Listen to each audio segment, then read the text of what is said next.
complete. Teleportarium locked down. As far as I know, all the Imperials who asked for immediate help have been found. I fed the coordinates to your tactical sensorium. Save as many of these unfortunate devils as you can. But for what greater or darker purpose, I wonder. Hello you beautiful people and welcome back to Let's Play Warhammer 40k Inquisitor Martyr in the next stage of the Warzone. Currently it is... we did 3 stages already, so this is stage 4 or battle 4 of the current Warzone. At the end of this mission I will then, or I can show you the progress overview map in the end. And guys, I cleaned out our inventory so we can pick up every item here we, so to say, desire. Very important for me.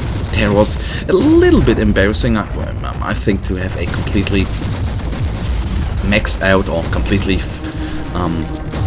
full inventory and go on a mission. I was just not thinking there. So we have a sorry for the lag there, or a bigger enemy here, but usually no problem at all. The champion, come on, I want to take it down.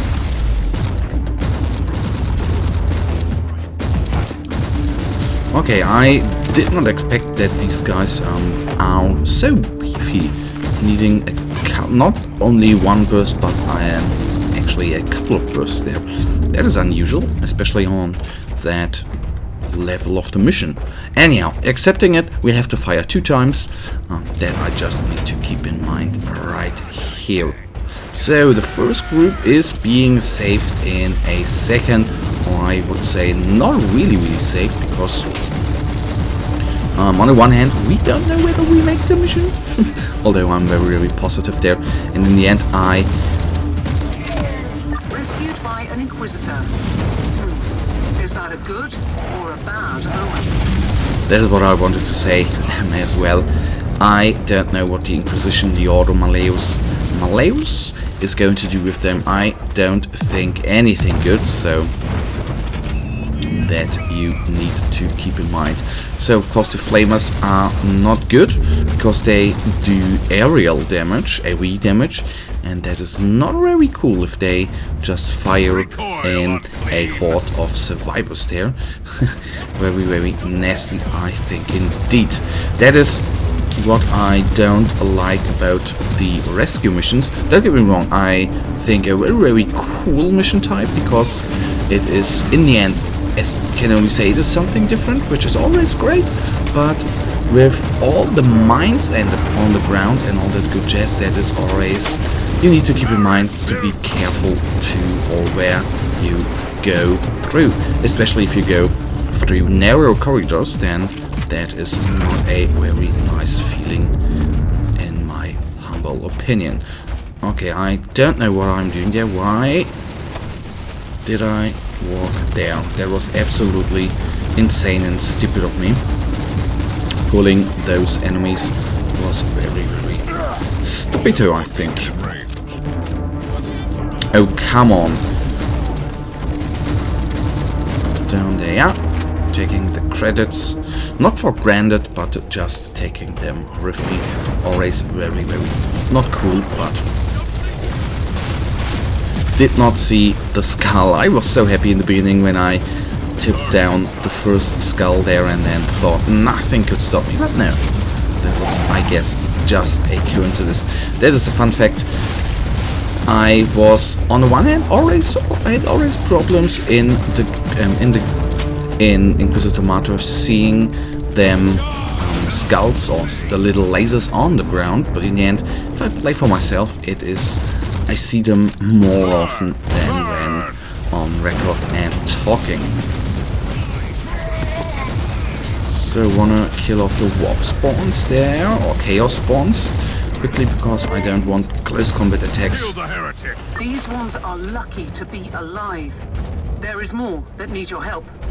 Close combat attacks directed at our little guardsmen, they are never very good, especially if it's from a Plague Legion champion. Then of course it is even more uglier in my opinion. But with 2 groups saved now, and the last group on the right side, actually not directly but close to the extraction point, that is very cool. I think I could even risk not bringing them in. Okay, let's first of all see how the battle against the great sorcery is going to work out. As you can see, his psi abilities are very nasty against those guardsmen. I think especially what he did in the beginning, the big call down of mines, that is not cool. In the end, it totally can, especially on higher or more difficult maps, it can completely kill off your little squadron of guardsmen. Not very nice. So save them. All survivors are in your custody. Initiate exfiltration protocols. Will do. Oh, what the hell? That is what I've noticed. The loading times, at least inside of a mission, are longer. If you, at least the initial loading is very not cool because it takes ages.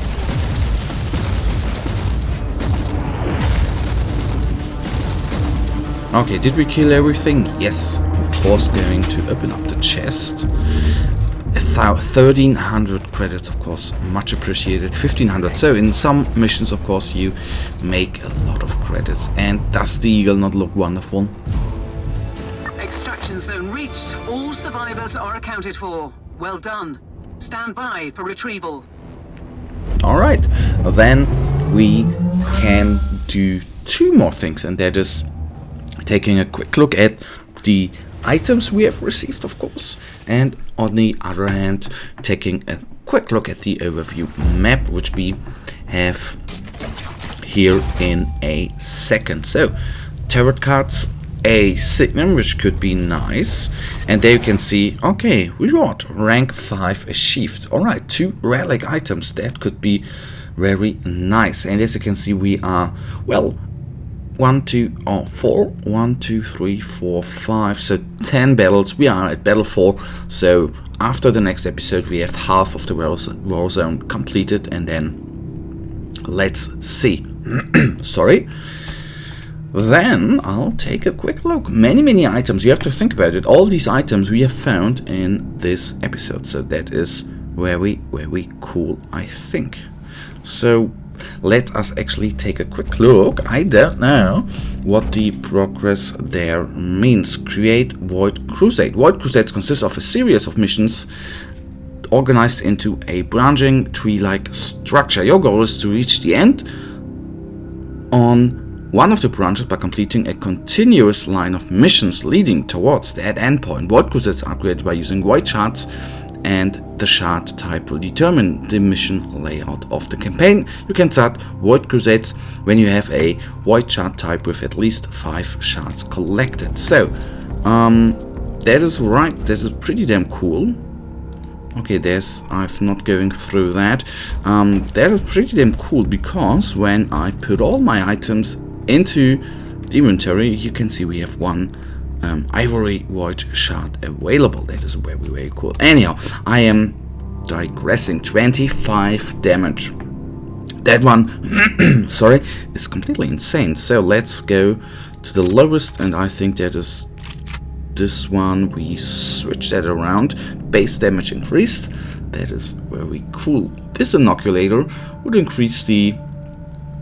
wouldn't actually increase the capacity, but I think 22 is just fine, and have regeneration I want to have on it, so nothing else, which is very cool overall. Alright, let's take a look at the 2 relic items right here.